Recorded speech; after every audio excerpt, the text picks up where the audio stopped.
हरे कृष्णा। ईशोपनिषद श्लोक संख्या 4। अनेजदेकं मनसो जवीयो अनेनद्देवा आप्नुवन् पूर्वमर्षत् तद्धावतोऽन्यानत्येति निष्ठत् तस्मिन्नपो मातरिश्वा दधाति।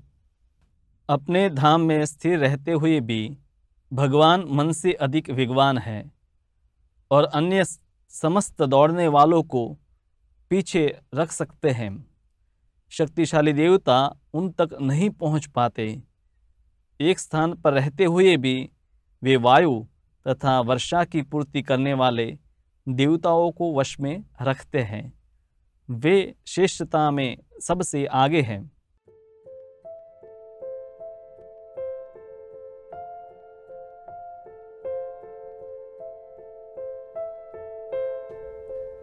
तो यहाँ पर है भगवान के कुछ विशिष्ट हैं लक्षण बताए गए हैं।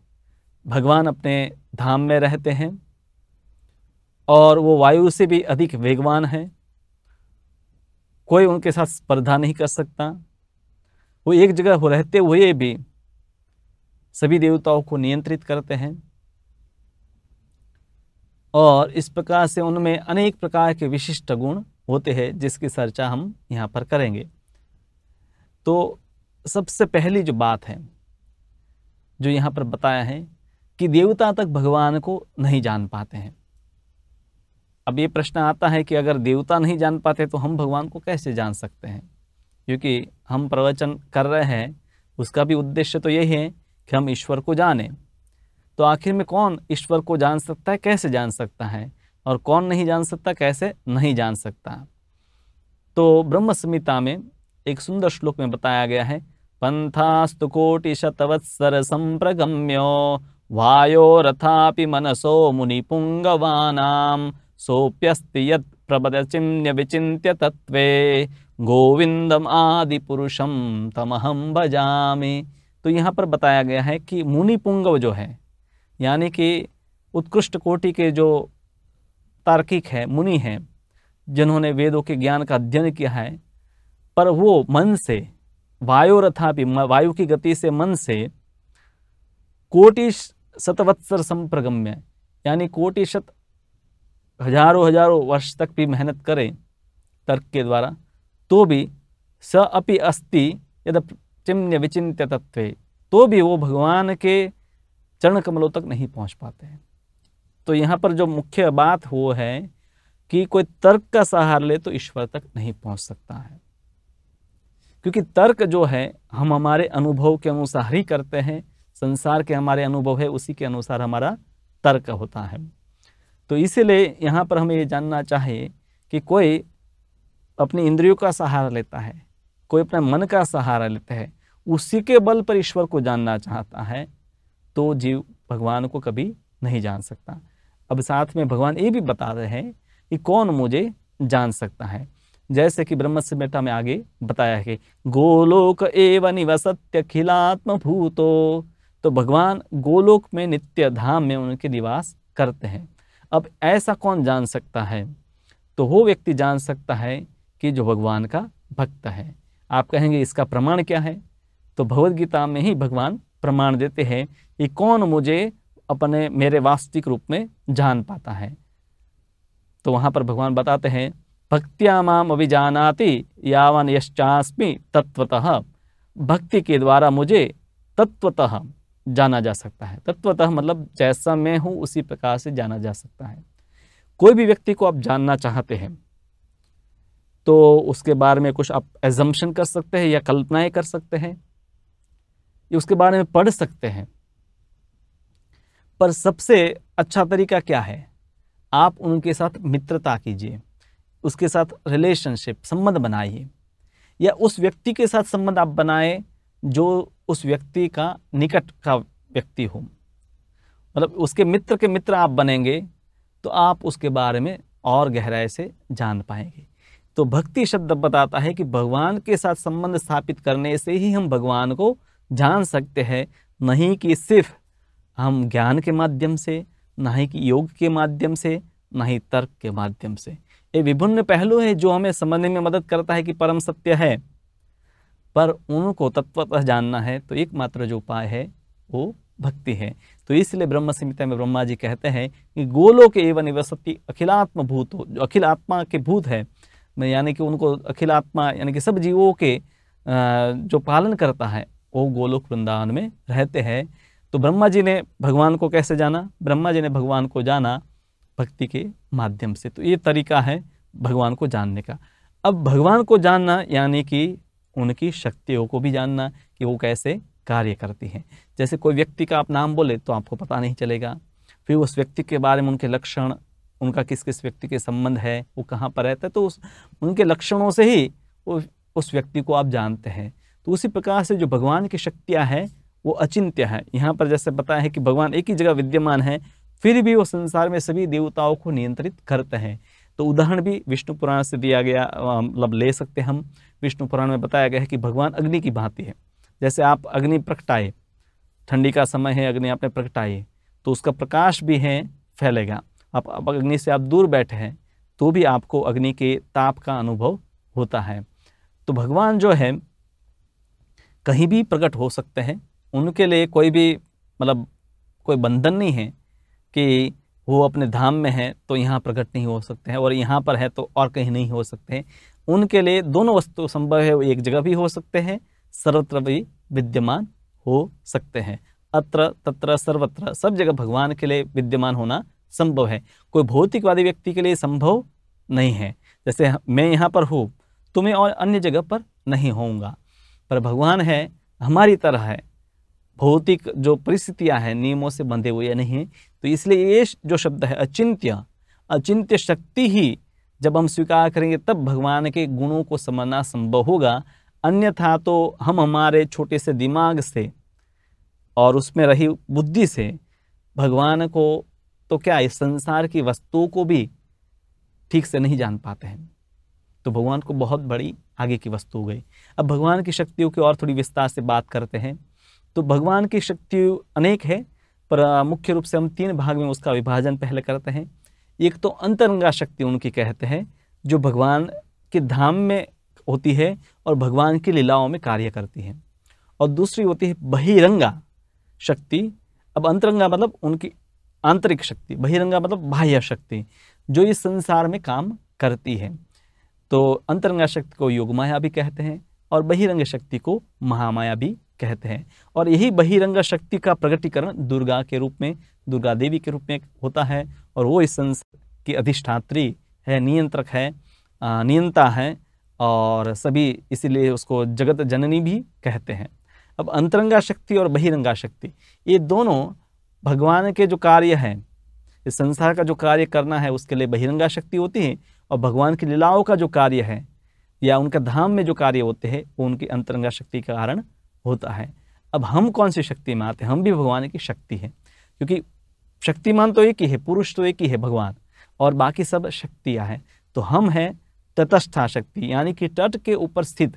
जैसे तट के ऊपर बालू है, रेत है, तो कभी पानी के अंदर होती है, कभी पानी के बाहर होती है। तो उसी प्रकार से जीव है, अगर वो आध्यात्मिक मार्ग पर जाता है तो अंतरंग शक्ति के प्रभाव में आता है, तब वो भगवान को याद करता है और भक्ति में लगता है।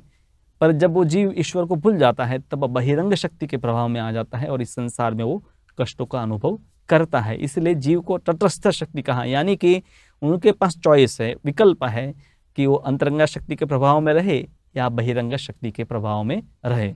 तो 84 लाख योनि के जो सभी जीव है वो इस प्रकार से तटस्थ शक्ति है और इस संसार में वो बहिरंग शक्ति के प्रभाव में होते हैं। पर जब वो भगवान की शरणागति लेते हैं तब भगवान कहते हैं कि देवी प्रकृतिम आश्रित, तब वो देवी प्रकृति यानी कि अंतरंगा शक्ति जो है उसके प्रभाव में आ जाते हैं। तो इस प्रकार से भगवान की इन शक्तियों के भी और भी अनेक भेद है। ये मुख्य हमने वर्गीकरण किया, पर अंतरंग शक्ति के भी बहुत सारे भेद है, बहिरंगा शक्ति के भी बहुत सारे भेद है, और तटस्थ शक्ति में भी अनेक प्रकार के भेद होते हैं। तो पहले तो कम से कम है ये समझना चाहिए कि एक पुरुष है और वो भगवान है, और हम सब है अनेक, वो सब है भगवान के नित्य दास है, उनके शक्तियाँ हैं और शक्ति की का कार्य होता है शक्तिमान जो है उनकी सेवा करना और उनके लिए कार्य करना। तो ये हमें समझना चाहिए। तो भगवान की ये जो शक्तियाँ हैं इस संसार में जो काम करते हैं, ये संसार भी है, इसको हम कहते हैं भौतिक जगत। भौतिक यानी कि वो जगत कि जहाँ पर हर वस्तु है भौतिक पदार्थों से बनी हुई है, मतलब पृथ्वी, जल, अग्नि, वायु, आकाश, ये सब तत्वों से यहाँ पर ये संसार बना हुआ है। और यहाँ पर हमें क्या होता है, दुखों का अनुभव होता है, और कोई भी वस्तु स्थायी नहीं है, कोई वस्तु अमर नहीं है, इसलिए इसको दुखालयम अशाश्वतम भगवद गीता में बताया गया है। और इसके ऊपर इस संसार से परे एक संसार है जिसको कहते हैं आध्यात्मिक जगत या वैकुंठ लोक। अब आध्यात्मिक जगत क्या है, सुखालय है और शाश्वत है, और ये भौतिक जगत है, दुखालय है और अशाश्वत है। तो भगवान के धाम में जो शक्ति काम करती है उनको अंतरंगा शक्ति कहते हैं, और इस संसार में जो शक्ति काम करती है उनको बहिरंग शक्ति कहते हैं। तो हम इस संसार में हैं वास्तव में, और इस संसार में हम हैं दुखों का इसलिए अनुभव करते हैं क्योंकि भगवान की बहिरंग शक्ति का कार्य ही यही होता है। जैसे एक बड़ा सा नगर है और उसमें अधिकतर लोग हैं, नगर में रहते हैं, सरकार के नियमों का पालन करते हैं, पर कुछ लोग हैं उस नगर में नियमों का पालन नहीं करते हैं, उनको कैद खाने में डाल दिया जाता है। वहाँ पर भी सरकार के नियम हैं और कड़े नियम हैं, और वहाँ थोड़े कष्ट ज़्यादा हैं।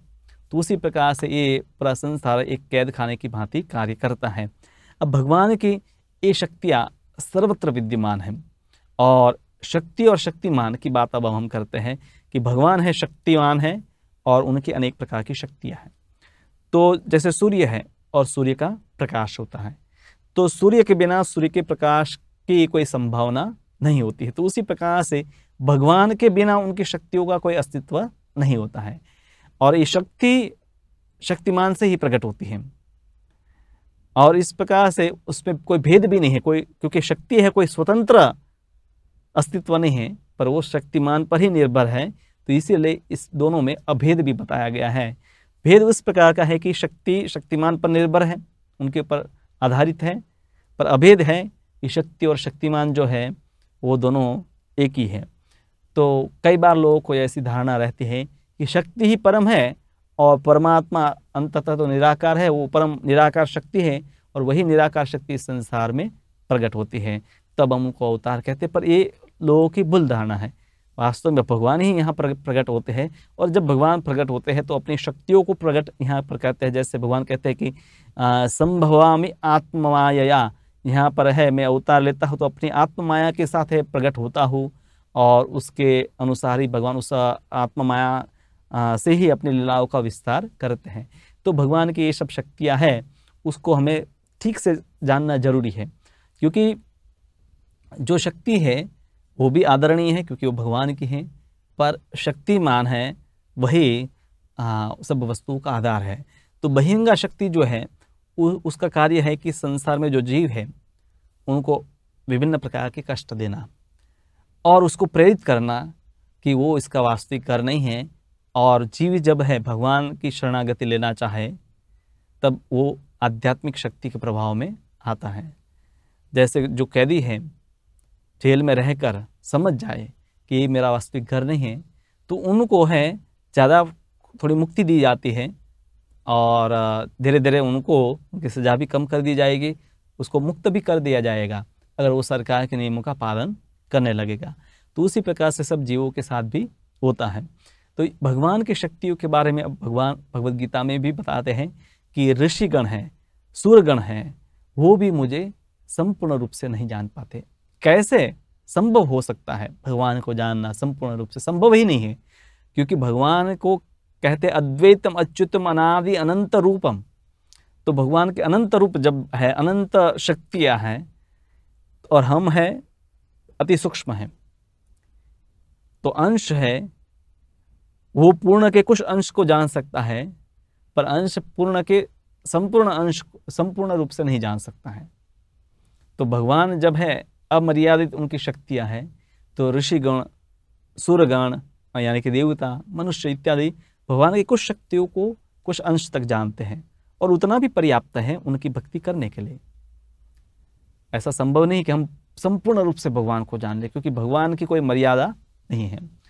तो भगवान के बारे में जब उपनिषदों में इस प्रकार से अलग अलग प्रकार से आप देखिए, यहाँ पर श्लोक नंबर 4 और श्लोक नंबर 5 में वर्णन जो है वो दोनों प्रकार का है कि भगवान है वो एक जगह स्थित है और फिर भी सबसे ज़्यादा तेज गति उनकी है।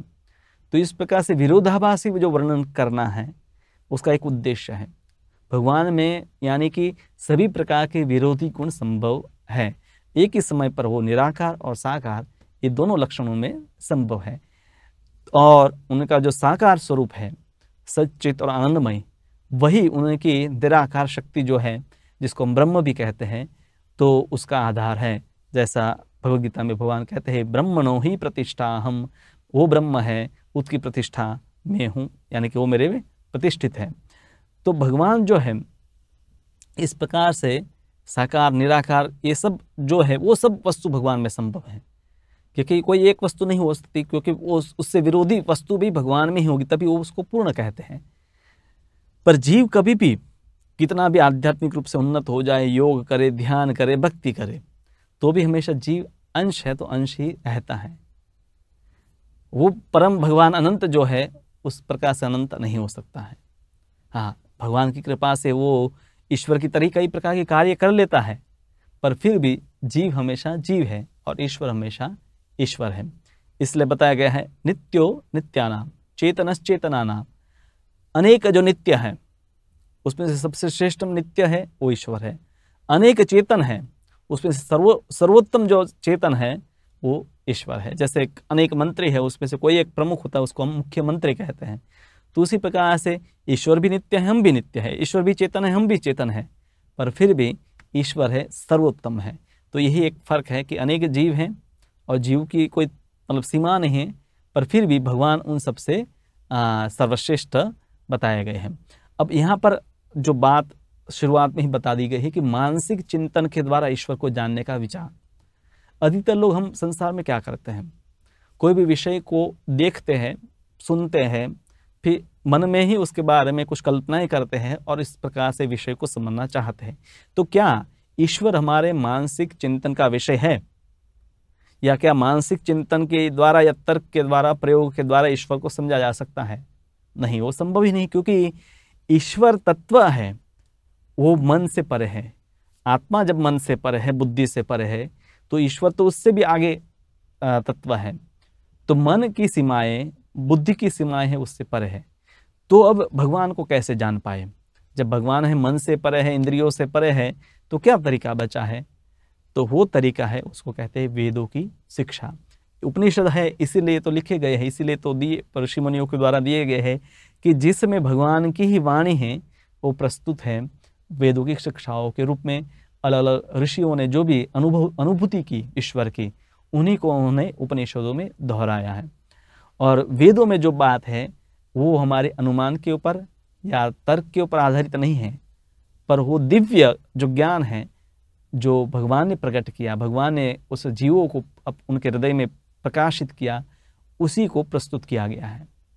और उसको हम पढ़कर भी जान सकते कि यहाँ पर ये लिखा है, पर उसको भी हमें अनुभूति करनी होगी अपने जीवन में। तो आपको गीता, भागवत इत्यादि ग्रंथों का ज्ञान तो उपलब्ध है, पर उस ज्ञान विज्ञान तभी बनेगा जब उसको हम पढ़ेंगे, सुनेंगे, खास करके ऐसे लोगों से सुनेंगे जो इस ज्ञान का साक्षात्कार किया है, उनकी हम सेवा करेंगे, उनके द्वारा बताई गई साधना हम करेंगे, तब जाकर हम ये जो ज्ञान है उसको अपने जीवन में भी अनुभूति कर पाएंगे।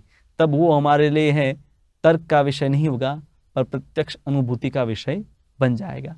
तो इसीलिए वेद में जो भी ज्ञान बताया गया है वो कोई कल्पना नहीं है, पर वो वास्तविकता है।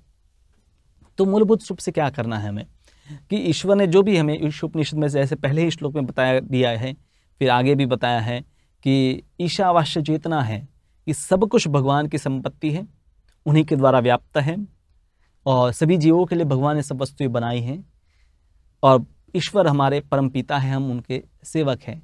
तो उनके द्वारा जो भी निर्दिष्ट कार्यकलाप है उनको हमें याद रखना है। जैसे हम उसको भूल जाते हैं हम माया के बंधन में चले जाते हैं। जैसे श्लोक नंबर 3 में बताया है कि जो भी ईशावास्य चेतनाओं को भूल जाते हैं तो वो अंधकार में प्रवेश करते हैं, पर जो ईशावास्य चेतना में कर्म करता है, दूसरे श्लोक में बताया है कि वो है कितने भी कर्म करे फिर भी कर्म बंधन में फंसेगा नहीं। तो हमें ईश्वर के द्वारा जो नियम बताए गए इस संसार में रहने के भी नियम हैं, उसमें कार्य करने के भी नियम हैं, जीवन जीने के भी नियम हैं। तो उसके अनुसार हम कार्य करते हैं तो माया के द्वारा फंसते नहीं। माया हकीकत में क्या है? माया भगवान की बहिरंग शक्ति है। जैसे कैद खाना क्या है? कैद खाना भी है सरकार की ही शक्ति है। अब वो कार्य करते हैं जो कैदी है उनको दंड देने का। तो उसी प्रकार से माया है, जीवों को फंसाती है, उसको भ्रमित करती है, क्योंकि हम भ्रमित होना चाहते हैं इसीलिए। अन्यथा वो हमें कष्ट देती है इसीलिए ताकि हम समझे कि ये जगत संसार जो हमारा वास्तविक घर नहीं है, हमें ईश्वर की शरणागति लेनी चाहे। तो जब ये बात हम समझ जाते हैं तब हर एक जीव वो इस भावना में आ जाए कि ईश्वर के हम सेवक हैं, तब उसको ईशावास्य चेतना है उसके अनुसार कार्य करना चाहे। ईशावास्य चेतना का अर्थ है कि संसार जो पूरा है, भौतिक संसार, वो भगवान के द्वारा बनाया गया है। क्योंकि हम चाहते हैं कि हम ईश्वर से अलग रहकर कुछ सुख भोगे, तो भगवान ने हमें एक प्रयोग करने के लिए दिया कि ठीक है, मुझे भूलकर भी तुम सुखी होने का प्रयास करो। और हम करते हैं संसार में, ईश्वर को भूलकर संसार के हर कार्य में लगते हैं, फिर भी सुखी नहीं होते हैं। तो फिर भगवान वापस हमें मौका देते हैं उपनिषदों के माध्यम से, भगवद गीता के माध्यम से, कि अब ये पुस्तक पढ़ो, इससे तुम्हें पता चलेगा कि इस संसार के कष्टों से कैसे बाहर निकला जा सकता है। तो वेद, उपनिषद, पुराण, ये सब जो है हमें एक मैन्युअल प्रोवाइड करते हैं, मार्गदर्शिका प्रोवाइड करते हैं कि संसार में आप आए हैं तो यहाँ की जो जटिलता है उसको हम समझें, और उन जटिलताओं में से बाहर निकलने का उपाय भी इसमें दिया गया है। तो ये जो ज्ञान है वो हमें जीवन के हर पहलू में, क्या हमें खाना है, क्या कैसे रहना है, और किस प्रकार से विचार हमें रखने हैं, और हर प्रकार का कार्य कैसे करना है, कर्म का जो फल आया तो उसका सदुपयोग कैसे करें। तो जीवन के हर पहलू के बारे में प्रायोगिक मार्गदर्शन है उपनिषदों के द्वारा हमें मिलता है। वहाँ सिद्धांत भी बताए हैं, और उन सिद्धांतों का जीवन में जब हम प्रयोग करेंगे तब उसको प्रायोगिक रूप से, यानी कि व्यवहारू रूप से भी उन सिद्धांतों को हम समझ पाएंगे। तो उपनिषद को ऐसे मत समझिए कि उपनिषद में है बहुत उत्कृष्ट कोटि के या नहीं समझ में आई ऐसी बातें बताई गई है। वहाँ पर बातें हैं आपको शुरुआत में जटिल लग सकती हैं, पर है बहुत सीधी, और वो हमें अपने ही बारे में बताती है, ईश्वर के बारे में बताती है। तो ईशोपनिषद का ये श्लोक है, भगवान के विशिष्ट जो लक्षण हैं उन्हें ऐसे विरोधी लक्षण जो है उसको प्रस्तुत करता है, और कह बताया है कि भगवान सब वस्तुओं के नियंत्रक है, देवताओं के भी नियंत्रक है, देवता, ऋषिगण इत्यादि भी उनको नहीं जान पाते हैं, पर भगवान के साथ संबंध जोड़कर हम भगवान को जान सकते हैं। और भगवान के साथ संबंध जोड़ने का कलयुग में सबसे आसान तरीका वो है उनके नाम का जप और कीर्तन करना। भगवान गीता में भी कहते हैं, मन मना भव मद भक्तो मध्याजे माम नमस्कुरु। 4 बातें भगवान वहाँ पर कहते हैं, तुम मेरे में मन लगाओ, मेरे भक्त बनो, मेरी पूजा करो और मुझे नमस्कार करो। तो ये सबके लिए आसान है कि हम हैं, प्रतिदिन है भगवान का नाम है, उसका जप करें। हरे कृष्णा कृष्ण कृष्ण हरे हरे, हरे राम राम राम हरे हरे। तो इस प्रकार से भगवान का नाम जब लेते हैं तो हमारे जो मन के ऊपर आवरण है अज्ञान का, वो दूर होता है, और भगवान उस ज्ञान का प्रकाश, जिस ज्ञान को हमने सुना है पर अभी भी उसका साक्षात्कार नहीं हुआ है, तो जब हम साधना करते हैं तो वो ज्ञान है वो प्रकाशित होता है, और हम पूरे विश्वस्त हो जाते हैं कि जो ये ज्ञान है वो वास्तव में विज्ञान है। तो उपनिषदों में जो भी ज्ञान बताया गया है वो प्रत्यक्ष अनुभूति का ज्ञान है। तो आप उसका लाभ लीजिए। हरे कृष्णा।